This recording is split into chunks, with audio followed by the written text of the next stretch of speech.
Welcome into another edition of Locked On MLB Squad Show, where we are going to see who can say Cam Schlittler 5 times fast. Step up to the plate. It's the Locked On MLB Squad Show.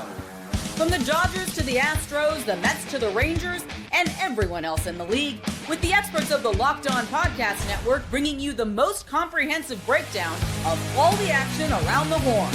We're coming in spikes up. No hurt feelings allowed, so squad up.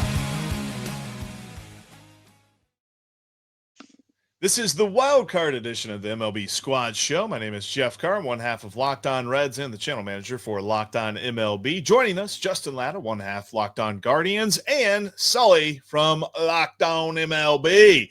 We are going to break down everything going on in this wild card round and who advanced.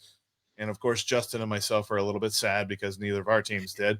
But we'll jump into all of that. We'll jump into who we think is going to win from the divisional round. There's a couple of interesting favorites over on FanDuel that we'll break down here in a little bit. And a little bit later on, we might be discussing just how important it is for your team to win a World Series and if that makes you feel fulfilled or not. That's all coming up on today's Locked On MLB Squad Show that is brought to you by FanDuel. Download the FanDuel app right now, and new users can win $300 in bonus bets with their first winning $5 wager. Download FanDuel today. All right, guys, that's where we're going to start is with this wild card round because we are officially done. We know the 4 teams that are advancing. They are the Dodgers and the Tigers and the Cubs and the Yankees, and they're moving on. And we've got some fun matchups coming up in this divisional round, but is Cam Schlittler the guy that we have the biggest feelings on in this wild card round? Well, it was amazing that, Boone, who got raked over the coals, and I think rightly so, for removing Max Fried too early in game 1, while Cora let why am I just Crochet? Yeah, I'm just depressed because the Reds. I'm a native New Englander, and I'm just like, I literally almost said Chris Sale. Garrett Crochet let Garrett Crochet pitch until he needed relief. Boone's gotten a lot of grief, and the Yankees have gotten a lot of grief. But you have to give them credit. They won 2 games without just pounding home runs, which was the big criticism of them. And he learned the lesson about pulling Fried too early, and he did what I think should be the philosophy of how to handle starting pitchers in relief, which is you relieve the starting pitcher when they need relief. Not when you're saying, okay, we've gone through this, now we got this lane coming up, that lane coming up. When they need relief, relieve them. But if you say, oh, well, now there's 2 times through the order, which now means it's more likely that they'll be hit harder. Yes, but it's also more likely you'll wear out your bullpen if you're saying, well, it's the 3rd inning. It's of a 1-0 game. Better bring in the bullpen. The Guardians came into game 3 against the Tigers with that exact game plan. It wasn't like a rigid game plan, but that was their game plan. They were going to let Slade Ciccone go 1 time through the order, Joey Cantillo 1 time through the order, and no matter what happened, that was going to be the game plan. They were going to stick to that, and Slade Ciccone got into trouble in the 3rd inning, the last time he got through the 9th hitter, and they decided to pull him, and they let somebody else start the inning, but their bullpen was taxed from game 1 and 2, and instead of saying, okay, Slade Ciccone's pitching okay, let's try to extend him a little bit, they still decided to pull him, and you end up seeing a couple of relievers that pitch 3 days in a row, and guess what? Those guys gave up runs. Your team lost. There is a penalty. I believe there is a penalty for starting pitchers going 3 times through, but it's the same penalty for relievers when a team sees him 2-3 times in a row in a postseason. That's a penalty too. And guess what? Relievers are throwing 100% every single time out there. They've got a smaller pitch mix than starters. They wear down much faster than starters do. So they get gassed and they've got familiarity. There's a tax there too. And I think at some point we are going to swing back the other side of the pendulum, and you're going to see some starters go a little bit longer. You had Crochet, you had Tarek Skubal, you had Cam Schlittler. I think I could say that without getting us in trouble here, but you're going to have those guys. Like, I agree. You want to take a guy out in the second inning if he's allowed 4 runs, because in the playoffs, especially in a wild card series, you got to stop the bleeding when your back's up against the wall. But like you said, Sully, relieve him when he needs relieved. If he's going fine, don't just say, well, second time through, he can't go. You cannot afford the bullpen tax as well as the third time through the order tax. There has to be a balance. Here's the thing that drives me crazy, because everyone's adhering to this philosophy, and it doesn't work. This is like making a sequel to Cats, the movie. It didn't work, and so let's do it again. Okay? But here's the other thing. It is real, and I'm not going to be one of these people. It's a bunch of people with calculators. However, it is looking at a spreadsheet and saying, okay, the numbers go down third time through the order. That's when you bring a reliever. They're not even considering what it does to the relief pitcher. You're automatically assuming that they're going to do the job when they hit this lane and that lane. What if they don't? And hey, what if part of the job of developing pitchers is, and I know this makes me an old-fashioned grump, but learning how to get through that third time through the order? Because every inning you squeeze out of them is an inning you don't need to bring your bullpen into. Maybe gutting out a performance. When people say, well, he pitched this, the advanced splits show that he actually didn't pitch well in those innings where he didn't let up any runs and that he actually got lucky. How about we reverse that and reverse engineer what we think about that? That shows that he's able to get outs and get out of innings without his best stuff. Well, and and like, so you look. I'm just going to say one last thing. You saw today's game was San Diego versus Chicago, and they were in the bullpen super early. The final score was 3-1. Which pitcher got torched?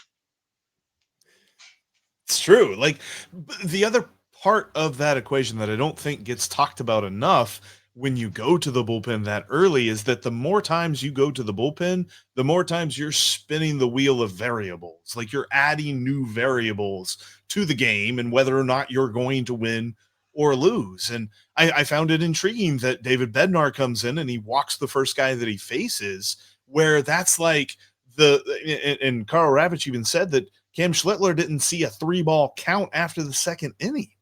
Like, at some point, a guy just gets into a groove, and you got to let him go through that groove and see exactly, to your point, like you mentioned, when he actually needs relieving. Not when the algorithm says so, but when your eyes and when the feeling, and that's where it comes into management. But it's got to be a combination.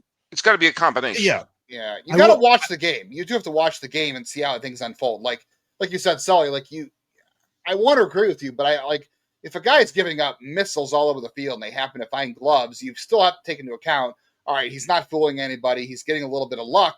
Just because the guys are not getting hits doesn't mean they're not hitting the ball hard. You can have guys warming up, but you have to actually watch. That's the combination to me. That's the combination. And that's what got Terry Francona in game 2. That's what got him in game 2. He left Zach Littell in too long. Zach Littell was getting murdered, and there were some good outs. But he was limiting them to 1 run in 3 innings, but he brings them back out in the 4th, and then it's just bing, bang, bing, boom, and they lose the lead. And there's a gray area. There's a gray area between Grady Little leaving Pedro Martinez out there till he got rigor mortis, and Cash pulling Blake Snell in the middle of a World Series saving masterpiece. There's a gray area, and and to my absolute amazement, someone who discovered that gray area was Boone. And I'll tell you another thing he did. And again, I'm not one to give Boone, credit, but you got to give credit where credit is due. Rodon pushed until the 7th inning. Now he didn't have his stuff, but because of the way the roster was constructed, they didn't have another left-handed reliever. So he had Rodon go out and face some of the lefties. Now it didn't work out in terms of he didn't get the batters out, but in the end, pushing a little deeper into the game helped the Yankees not plow through their relief pitching. And I think it worked out. And we are going to see the nightmare scenario happen at one point in this postseason, that they'll be like, okay, it's 1-0 and we've gone through 8 pitchers and the game's going to go into extra innings. And suddenly you're going to either see a position player pitch in a tie game, or you're going to see some poor schmuck pull a Nathan Eovaldi in the 2018 World Series where they're just going to, hey, you're going to have to pitch. You're the only pitcher we have left. This other guy pitched 4 pitches in the 3rd inning of a 1-0 game. And that was the interesting part for me in that Reds Game 2 loss, is that Zach Littell threw more pitches. Tony Santillan threw more pitches than Nick Lodolo did. Nick Lodolo came in relief, and he's a starting pitcher, but he was pitching in relief here in the postseason, and he only threw 14 pitches for whatever reason that was. But yeah, you're right. I mean, the way that pitchers have been managed have really affected how the wild card series has gone, and now we're set up for the divisional round. We're expanding. You got to win one more game here now to go to the next round. We're going to tell you who we think is going to do that coming up next. This episode is brought to you by Prize Picks. Every day we make decisions, but on Prize Picks, being right can actually get you paid. Don't miss the excitement of this football season with Prize Picks, where it's good to be right. And of course, you can also get in on the MLB playoff action, because playing Prize Picks is such a fun and simple way to add more excitement to any sporting event that you're watching. You just pick more or less on player projections, like in the NFL, like maybe Josh Allen passing yards or Shohei Ohtani total bases, something like that. And then you are in the game. I love how easy and how quick it is. Building a lineup takes just mere moments. And again, when you're right, you get paid out super fast. Download the Prize Picks app today and use the code LOCKEDONMLB to get $50 in lineups after you play your first $5 lineup. That's code LOCKEDONMLB for $50 in lineups after you play your first $5 lineup. Prize Picks. It's good to be right. Your favorite team has a Locked On MLB podcast, whether it is the Guardians, the Reds, or whether you love the entire league as a whole. It's all here on Locked On MLB. Of course, all the playoff teams are covered as well. Make sure you make it part of your everyday routine. Hey, Jeff, yeah. before we totally get it past the wild card series, I do want to make one point. And I made this point on Locked On MLB, which is part of the Locked On Podcast Network, which is your team every day.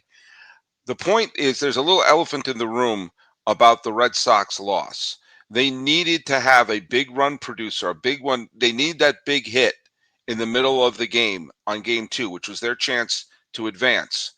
And that same day, Mookie Betts got 3 doubles for the Los Angeles Dodgers. Why can't the Red Sox get players like Mookie Betts?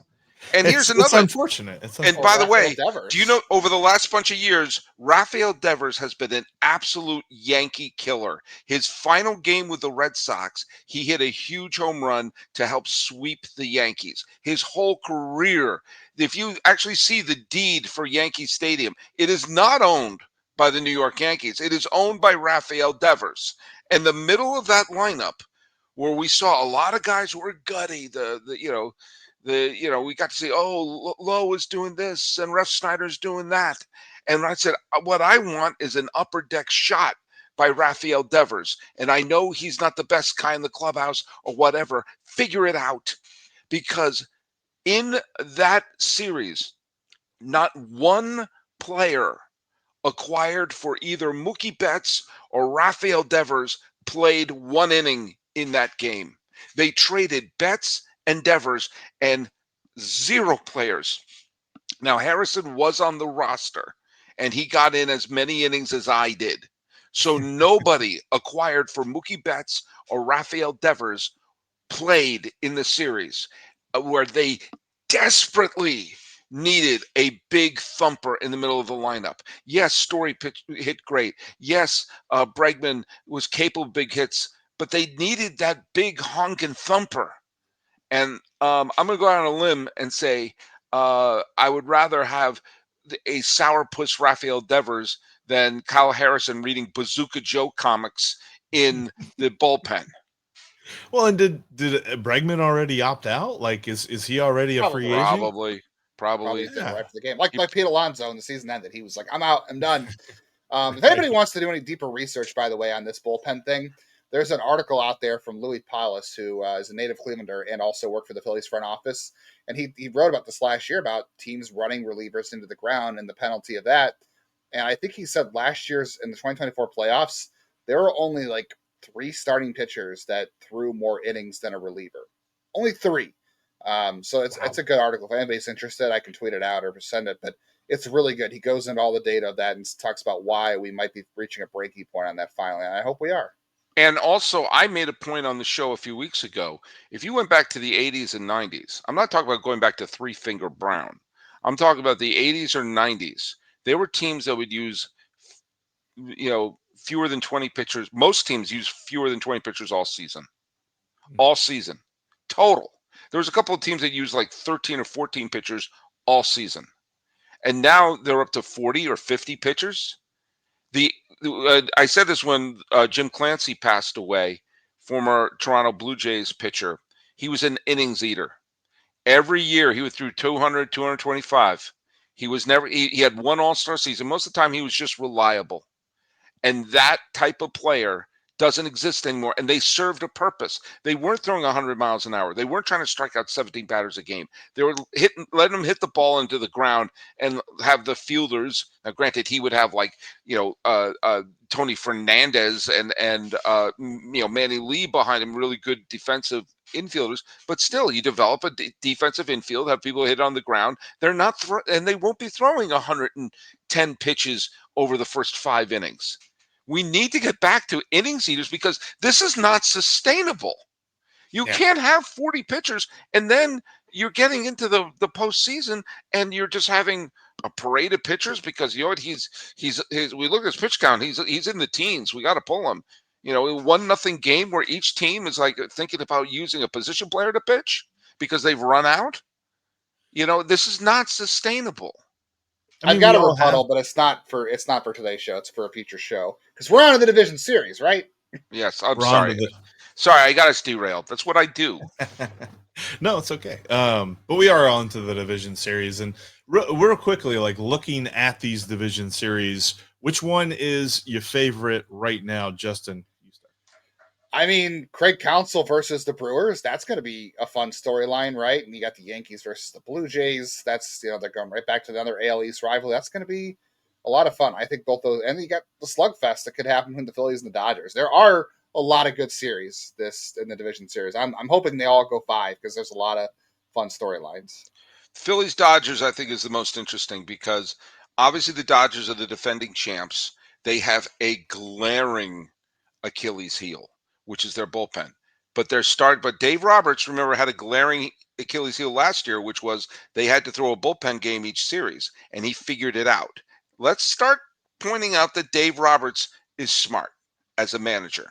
And you saw that he did the first thing. The Los Angeles bullpen was rancid against the Cincinnati Reds, but they brought out Sasaki to throw out the 9th. And guess what? I think I said on the show they should have activated Clayton Kershaw and say, Sasaki and Kershaw, you're our top relievers.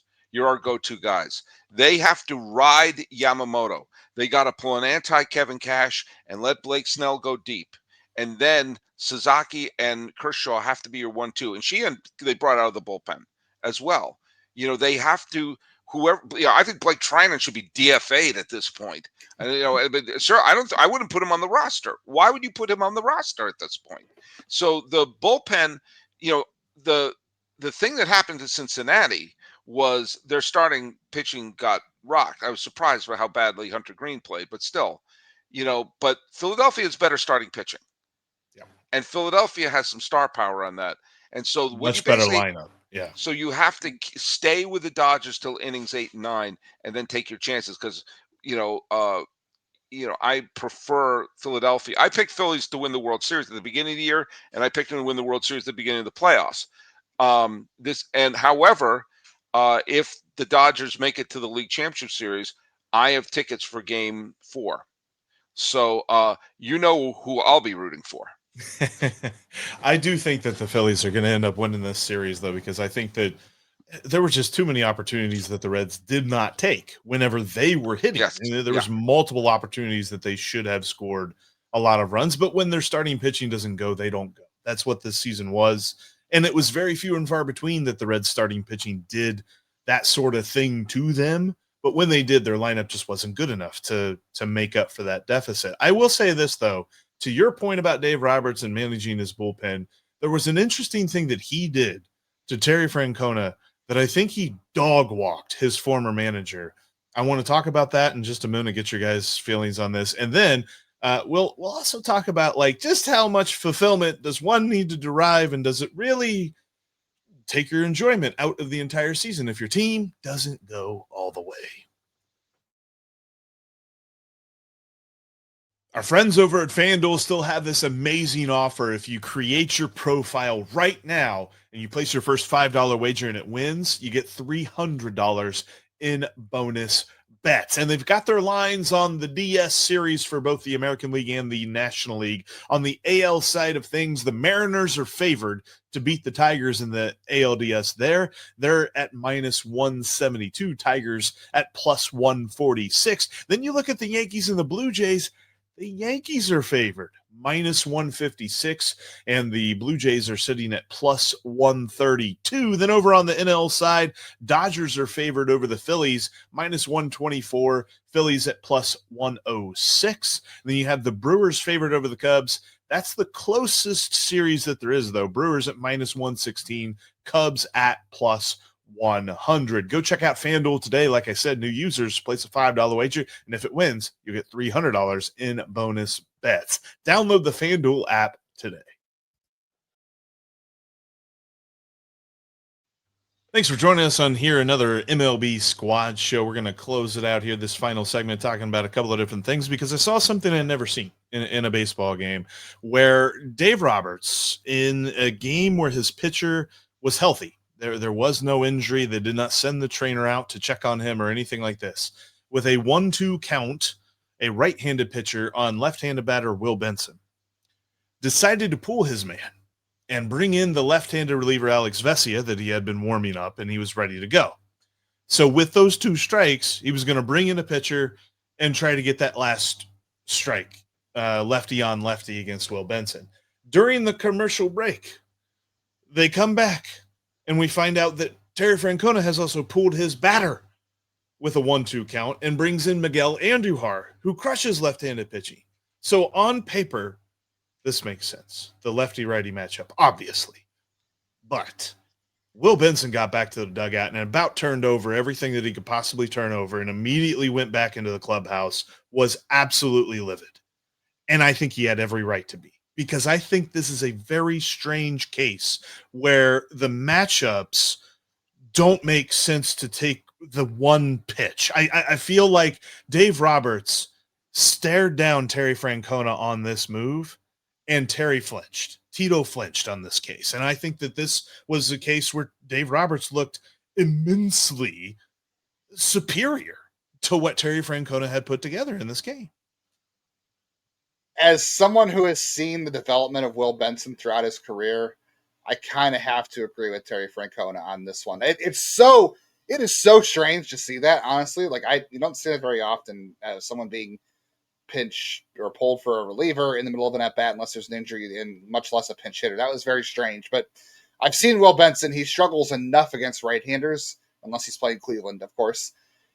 When it comes to lefties, it's even worse. And Alex Vesia is a demon pitcher. And Miguel Andujar, I think that's the right play. I honestly think that's the right play. It's super strange. It's very strange.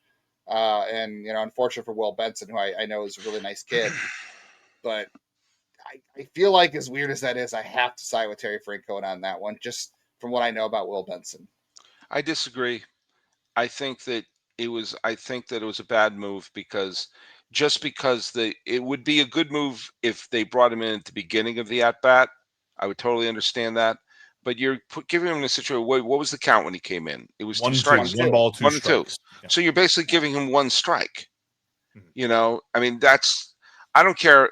This is not bringing in Aaron Judge or Mike Trout in his prime. He's a fine right-handed hitter. I know he's not, and I've seen him play for Oakland. I've seen him play for New York. I understand it, but you're asking him to come in with 2 strikes on him. And what happened? It was a fastball that Yao Ming couldn't hit, and right. He swings at it, and it's strike 3. Yeah, and so I think again, in a vacuum beginning of the at-bat, it made all the sense of the world. It's just not fair. I don't care how professional hitter you are. You could be Joe DiMaggio or Manny Ramirez, and you come out and say, okay, it's 2 strikes on you. I'm sorry, that's just not that's not fair. Yeah. And so I my agree with that. my main issue. I agree with that. You're right, because it's not a great hitter. It's not like you were And you putting took Benson out. So now Benson's gone. And you've burned Andujar as a potential pinch hitter. I love Terry Francona. He's the reason I rooted for Cleveland against the Cubs in 2016. But sorry, too soon, Justin. I rooted for them. It's Everyone else always was rooting too for the Cubs. soon. Everyone else It's was rooting for the always too soon. Cubs. But I adored Francona, and I remember I said at the beginning of the year, Francona did not come didn't come out of retirement to do a rebuild, and he came in and he took a team that took this team to the playoffs. And so, it's more than the Mets could say. It's more than the Braves could say. It's more than the Giants could say. More than the Cardinals could say. So, so I'm not going to besmirch him. He's going to go to the Hall of Fame. We all know that. But this was a move I didn't agree with. It was a panic move.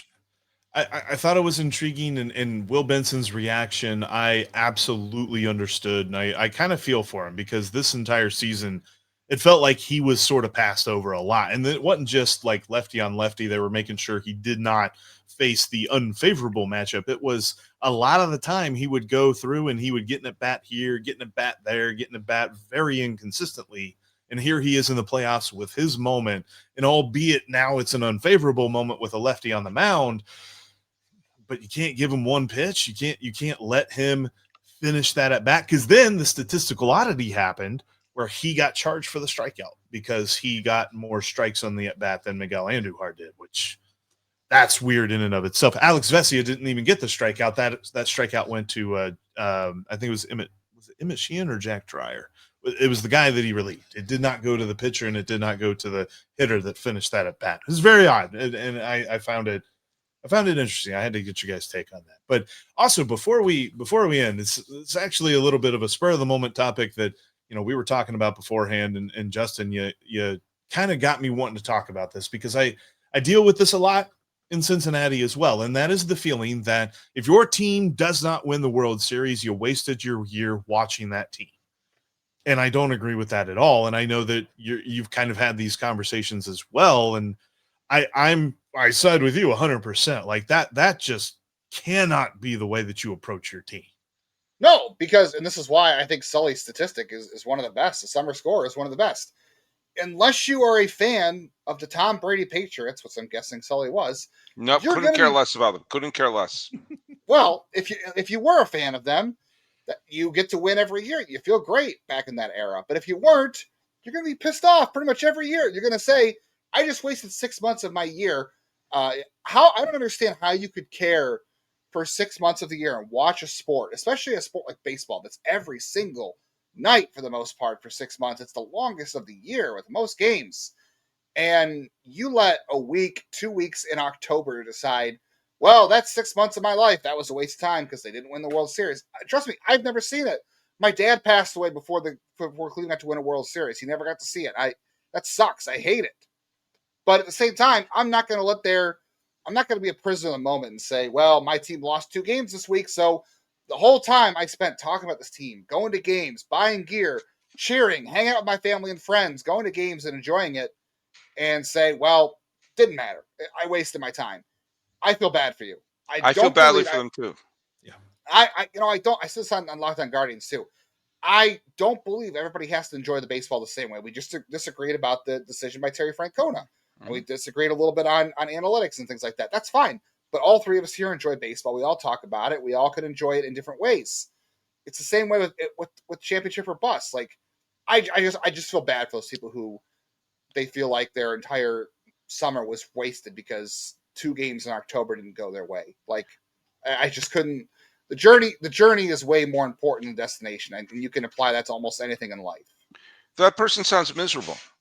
Absolutely miserable. It's not just one person's sound. I know, but does that mean every year following Cleveland is a waste of time? They didn't even win the World Series in the Major League movies, and those were fiction. I mean, the fact of the matter, you could have got back.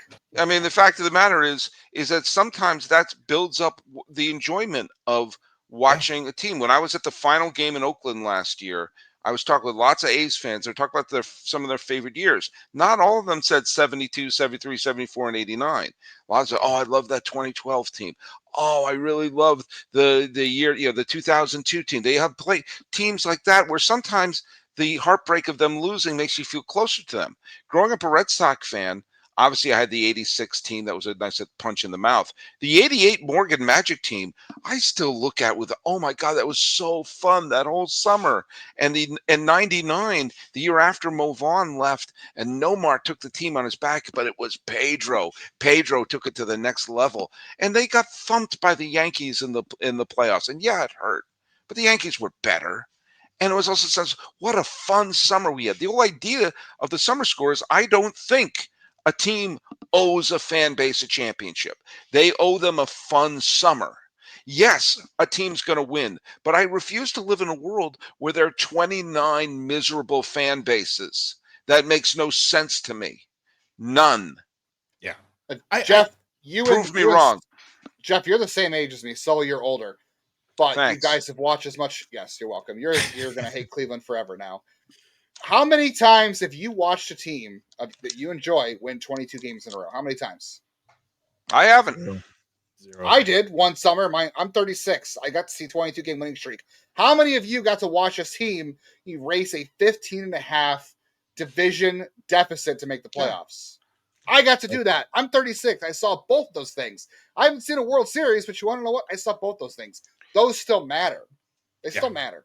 Do you when the Red Sox finally won the World Series, I started thinking of players like Marty Barrett and Oil Can Boyd and Butch Hobson and Jerry Remy and Louis Tiant and Mo Vaughn and John Valentin and Bruce Hurst. These people who gave it their all, and thinking like I rooted for those teams and I loved those players dearly.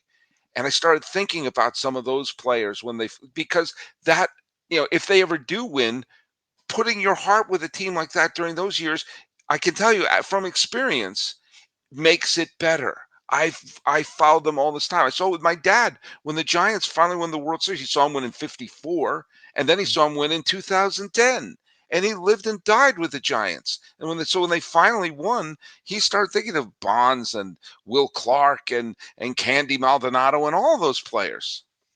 Yeah, I have always said, and I'm sure that there's plenty of fan bases that would say this almost is a loser mentality, and you can say what you want to say, but I love a team that has the absolute longest postseason drought in MLB history, right? Or I mean, the current MLB postseason drought. It's taken 30 years. It's going to be 31 years now since they won a postseason series. And the moment that they win a postseason series, which hopefully is next year, I'm going to just be over the moon. And everything that I remember about this team is going to be worth it. And if they ever make it to a World Series, that's all I'm ever going to need to be a Reds fan, because I feel like too many people make it seem as though fantasy baseball and fantasy sports is what real sports need to be. And if you're not winning a title, then what are you doing and all this other stuff? And I just do not agree with that with baseball at all. Because you're right. There's going to be so many different people that come to my mind, so many different players that come to my mind. Like I will never not think of Derek Dietrich and how ridiculous his season was back in 2018, where it was the month of May and he hit like 400, and every other month he hit like 200. But he had that moment where he strapped on the whole like sprayer backpack thing to go get the bees behind home plate. And that is what I'm going to remember, among other things, when it comes to when my team finally gets a success, because we love our teams. And I don't think a 18 innings of pure torture at Dodger Stadium are going to make me love them any less. And that is where we will end today's squad show. Thank you so much for joining us on this squad show, and thank you guys for humoring me, at least on that conversation there. I appreciate, Justin, you bringing that up, because I don't think it's talked about enough. I think we get too into the weeds about analytics and wins and losses and things like that sometimes we forget that it's just fun, man. We're rooting for our favorite team playing our favorite game, and that's what this is about. And we're glad that you're here for this squad show. We'll be back with you all throughout the playoffs and as we jump into the off season, talking about the big stories in Major League Baseball. because we're part of the Locked On Podcast Network. We are your team, your baseball, every single day. No pain without joy, or no joy without pain. Yes. You almost hit that one.